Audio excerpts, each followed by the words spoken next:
จัดให้ที่ดานังเป็นเมืองทะเลนะคะ ก็อะไรนะ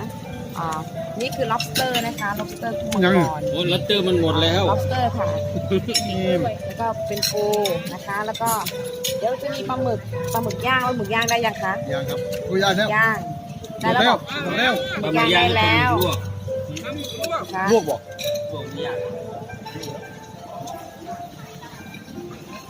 เป็นยังไงบ้างคะ อาหารรสชาติเป็นยังไงบ้างคะมี lobster นะคะ แล้วก็ปลาหมึกย่างใช่ไหมคะอันนี้น้ำจิ้มเขาเป็นยังไงคะพอได้ไหมพอได้ไหมแต่เมื่อก่อนเป็นเกลือนี่ดีกว่าเดิมนะคะเขาพัฒนาแล้วค่ะ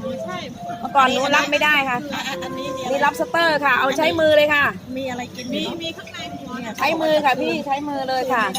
ใช้มือเลยนะคะ ไม่ต้องเป็นห่วงเป็นต้องวอลลี่วอเตอร์เป็นอาหารทะเลใช้มือเลยนะคะ ใช้มือเลยค่ะ รสชาติเป็นไงคะ ขายให้ป้าหน่อย เดี๋ยวป้าจะโทรลุงส่งมาให้ป้าหน่อยเนื้อ ได้เดี๋ยวตัดกินดีอยู่ดีใช่ไหม ใช่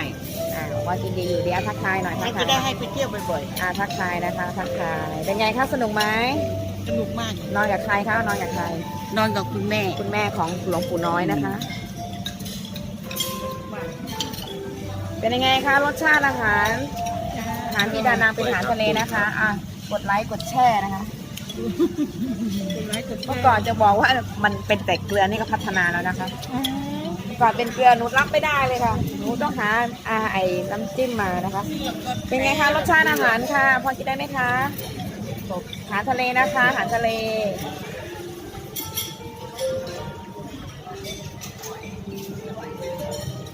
เอาหัววางตรงนี้ไปเลย